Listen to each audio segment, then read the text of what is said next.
ఓం శ్రీ గురుభ్యో నమ. వాగర్ధావ సంప్రోక్తో వాగర్ధ ప్రతిపత్తే జగతో పితరౌ వందే పార్వతీ పరమేశ్వరం. వ్యాసాయ విష్ణురూపాయ వ్యాసరూపాయ విష్ణవే నమో వై బ్రహ్మణిదే వాసిష్ఠాయ నమో నమ. గురుబ్రహ్మ గురువిష్ణు గురుదేవో మహేశ్వర గురు సాక్షాత్ పరబ్రహ్మ తస్మై శ్రీ గురవే నమ. ఓం శ్రీ మాత్రే నమ. ఆగస్టు మాసంలో సింహరాశిలో మఖ పుబ్బ నక్షత్రాలలో బుధ శుక్రుల యొక్క కలయిక వల్ల మరి వివిధ రాశుల వాళ్ళకి ఏ విధంగా ఉందో ఒకసారి తెలుసుకుందాం. సింహరాశిలో సంచారం చేసే బుధ శుక్రుల యొక్క కలయిక ఆగస్టు 1వ తారీఖు నుంచి 22వ తారీఖు వరకు అంటే 23 రోజుల పాటు సింహరాశిలో బుద్ధికారకుడైన బుధుడు కళత్రకారకుడైన శుక్రుడి యొక్క కలయిక అనేది ఏ విధంగా ఉందో ఒకసారి పరిశీలన చేద్దాం. బుధుడు బుద్ధిని, జ్ఞానాన్ని, వివేకాన్ని, ఆలోచన సరళిని, విద్య, అలానే వ్యాపార రంగాల్లో అభివృద్ధి, వ్యాపారపరంగా ఏ విధంగా ఉందో తెలిపేది బుధుడు కారణం. అందువల్లే బుధారిష్టేత్ సంప్రాప్తే బుధ పూజాంచకారయేత్ బుధధ్యానం ప్రవక్ష్యామి బుద్ధి పీడోపశాంతి అంటారు. అలానే శుక్రగ్రహము, శుక్రుడు వల్ల ధనము, సుఖము, సౌఖ్యము, వివాహము, కళత్రము ఇవన్నీ కూడా తెలిపేది, భోగభాగ్యాలను తెలిపేది శుక్రగ్రహం. అందువల్లే శుక్రారిష్టేత్ సంప్రాప్తే శుక్ర పూజాంచకారయేత్ శుక్రధ్యానం ప్రవక్ష్యామి కళత్ర పీడోపశాంతి అంటారు. అంటే వివాహం జరిపించేవాడు శుక్రగ్రహమే. ఏ జాతకంలో అయినా సరే అది గుర్తుపెట్టుకోవాలి. అలానే ఇక్కడ గోచారరీత్యా చెప్పబడే ఫలితాలు నిజంగా వాస్తవాన్ని గ్రహించడం అనేది చాలా ముఖ్యం.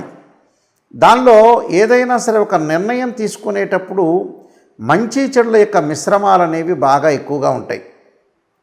ఒక రాశి ఫలితం చెప్పేటప్పుడు చాలామంది కూడా జాగ్రత్తగా ఆలోచన చేయాలి.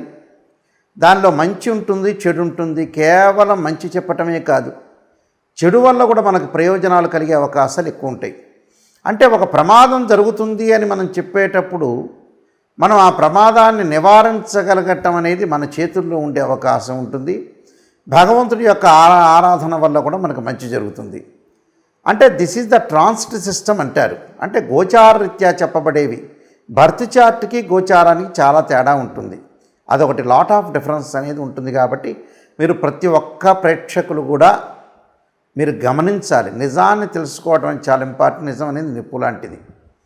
అయితే శుక్రగ్రహము ఏ రాశి నుంచి బాగుంటుంది, ఏ రాశి నుంచి బాగలేదో ముందుగా చూస్తే శుక్రుడు 1, 2, 4, 5, 8, 9, 11 స్థానాల్లో సుఫలితాన్ని ఇస్తాడని మనకి గోచారం తెలుపుతుంది. అంటే వాళ్ళ రాశి నుంచి మనం క్యాలిక్యులేట్ చేసుకుంటే అంటే జన్మస్థానం కానీ, ద్వితీయ స్థానం కానీ, చతుర్థ స్థానం కానీ, పంచమ స్థానం కానీ, అష్టమ స్థానం కానీ, అలానే భాగ్యస్థానం కానీ లాభస్థానంలో ఉంటే సుఫలితాన్ని ఇస్తాడు. మిగతా వాటిల్లో ఉంటే చెడు ఫలితాలను ఇచ్చే అవకాశం అనేది ఒకటి ఉంటుందని మనకి తెలుస్తుంది. అలాగే బుధగ్రహము 2 అంటే ఆ రాశి నుంచి 2, 4, 6, 11 స్థానాల్లో ఉంటే సుఫలితాన్ని ఇస్తాడు. అంటే ద్వితీయంలో, చతుర్థంలో, షష్టమంలో, లాభంలో ఉంటే మాత్రమే శుభాన్ని ఇస్తాడు. మిగతా స్థానాల్లో మిశ్రమైన ఫలితాలు, మిగతా స్థానాల్లో చెడు ఫలితాలు ఇచ్చే అవకాశాలు ఖచ్చితంగా ఉంటాయి. అంటే వీళ్ళకి ఏ విధంగా ఉండబోతుందో ఒక్కసారి ప్రతి రాశిని కూడా మనం చూసుకునేటట్లయితే ఏ రాశుల వాళ్ళకి సింహరాశిలో 23 రోజుల పాటు సంచారం చేయటం వల్ల మధ్యలో ఒక 3-4 రోజుల పాటు కూడా ఇక్కడ ఏ విధంగా ఉండబోతుంది అంటే 3-4 రోజుల పాటు కూడా బుధుడు కొంత వక్రారంభం అనేది ఒకటి ఉంటుంది. అలానే ఈ జాతకపరంగా ఈ గోచారరీత్యా ఏ విధంగా ఉండబోతుందో ఒకసారి మనం పరిశీలన చేసుకోవాలి. చేసుకుంటే ప్రతి రాశి యొక్క విషయాన్ని మనం కూలంకషంగా తెలుసుకున్నట్టుగా అవుతాం. కాబట్టి ఇవన్నీ కూడా మనం తెలుసుకొని ముందుకు వెళ్తే దాని యొక్క పరిహారాలు చేసుకొని మనం ముందుకు వెళ్ళామనుకోండి మీకు మంచి జరిగే అవకాశం అనేది ఖచ్చితంగా ఉంటుంది. కుంభరాశి వాళ్ళకి బుధ శుక్రుల యొక్క కలయిక ఏ విధంగా ఉందో ఒక్కసారి చూద్దాం. ఈ రాశి వాళ్ళకి ప్రత్యేకంగా సప్తమ స్థానంలో అంటే సింహరాశిలో బుధ శుక్రుల యొక్క కలయిక. ఇక్కడ బుధ శుక్రుల యొక్క కలయిక వల్ల ఏ విధంగా జరగబోతుందంటే, అధికారుల యొక్క ఆగ్రహం విషయంలో కొద్ది శ్రద్ధ పెట్టడం, మనీ పరంగా గ్రోత్ ఉండే అవకాశం ఉంటుంది. అధికారుల యొక్క ఆగ్రహం గురైతున్నా ఇంక్రిమెంట్ వచ్చే అవకాశం ఉండటం, ఆరోగ్య పట్ల అనుకూలంగా ఉండటం, దీర్ఘకాలిక వ్యాధుల విషయంలో ఏకాగ్రత అనేది అవసరం, విదేశాల యొక్క ప్రయాణాలు సఫలీకృతం కావటం, గౌరవ మర్యాదలు బాగా పెరగటం, స్త్రీలతోటి కలహము, జడత్వము, అంటే మారుతూ ఉంటారు సిచ్యువేషన్ అనేది. అంటే ఈరోజు ఉన్నది రేపు ఉండదు, రేపు ఉన్నది వెళ్ళుండదు. అంటే ఒక ఏకాగ్రత కాన్సన్ట్రేషన్ చేయండి, బాగుంటుంది. ఎక్స్పెండిచర్స్ ఏవైతే ఉంటాయో ఖర్చులు తగ్గించుకోండి. మనకి లాభం వచ్చినంత మాత్రాన సంబంధం లేదు, ఆ ఎక్స్పెండిచర్స్ కూడా కొంచెం తగ్గించుకుంటేనే మన లాభాల బాటలో ఉన్నట్టు అర్థం. భయం కొంత వృద్ధిగా జరుగుతుంది. అంటే కుటుంబంలో కొన్ని కలహాలు వచ్చే అవకాశాలు ఉంటాయి, కుటుంబ కలహాలు రాకుండా కాపాడుకోండి. అంటే నేను నెగిటివ్ చెప్తే మీరు పాజిటివ్ చేసుకుంటారని ఒక ఆలోచనతో నిజాన్ని చెప్తున్నాను. అలానే లక్ష్య సిద్ధి అంటే ఒక యాంబిషన్, అంటే ఒక గోల్ సాధించాలి, ఒక అచీవ్మెంట్ సాధించాలనే ఉద్దేశంతో ముందుకు వెళ్ళే అవకాశాలు ఉంటాయి. ఒక ప్రణాళికాబద్ధంగా ముందుకు వెళ్తారు. వివిధ ఆదాయ మార్గాలను ఎన్నుకునే అవకాశాలు కూడా ఎక్కువగా ఉంటాయి. అలానే అభిప్రాయ భేదాలు రాకుండా కాపాడుకోండి. ప్రయాణాలు చేసేటప్పుడు అనుకూలంగా ఉంటుంది. ఎమినెంట్ స్కాలర్స్తో పరిచయాలు, కొంత గాయాలు జరిగే అవకాశాలు ఉంటాయి.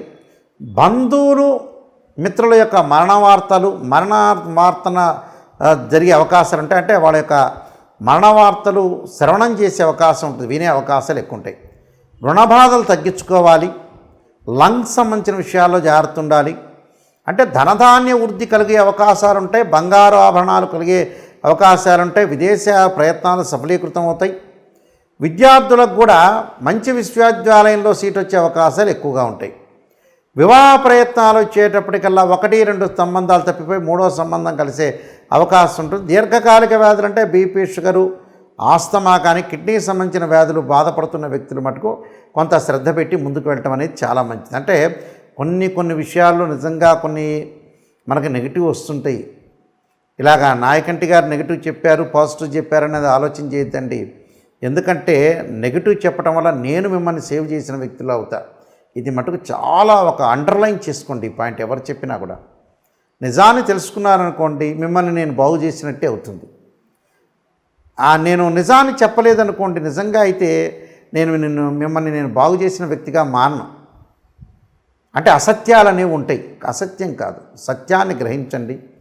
నేను ఈ పాయింట్ ఇది బాగాలేదు అని అంటే మీరు శ్రద్ధ పెట్టండి, దానివల్ల ఖచ్చితంగా మీకు మంచి జరిగే అవకాశం అనేది ఖచ్చితంగా ఉంటుంది. నేను చెప్పిన నియమాలన్నీ కూడా పాటించండి. వారం ఏం చేయాలని నేను చెప్పాను, దాని పట్ల శ్రద్ధ, భగవంతుడి యొక్క ఆశీర్వచనం ఉండాలి.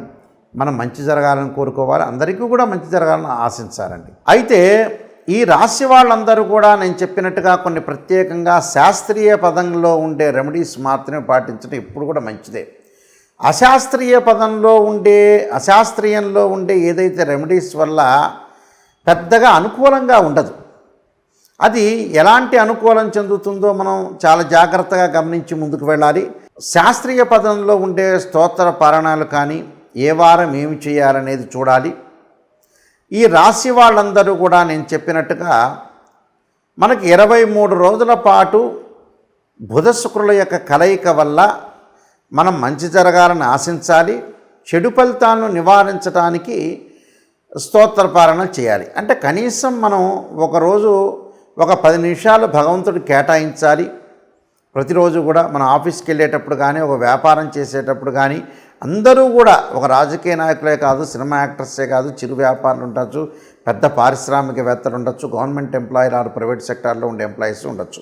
అది ఏ విధంగా చేయాలి? ప్రతిరోజు కూడా మనం చెప్పినట్టుగా అంటే 23 రోజుల కాలంలో సోమవారం రోజున ప్రత్యేకంగా ఆదిశంకరాచార్య విరచితమైన శ్రీ కనకధారా స్తోత్ర పారాయణం చేయాలి.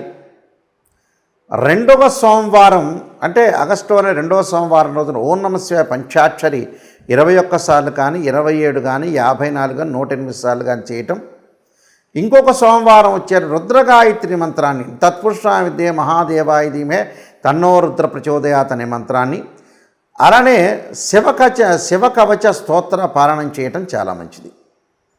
తదుపరి మంగళవారం రోజున కార్తవీర్యార్జునుడి యొక్క మంత్రము, అలానే శ్రీ ప్రజ్ఞా వివర్ధన కార్తికేయ స్తోత్ర పారాయణం చేయాలి. అంటే శ్రీ ప్రజ్ఞా వివర్ధన అంటే కార్తికేయ స్తోత్ర పారాయణం చేయటం మంచిది మంగళవారం పూట. అది ఉదయం చేయొచ్చు, మీకు కుదరకపోతే సాయంత్రం కాలం స్నానం చేసి ప్రదోష కాలంలో కూడా చేయొచ్చు. అలానే బుధవారం రోజున శ్రీ గణేష ద్వాదశ నామ స్తోత్ర పారాయణం చేయొచ్చు.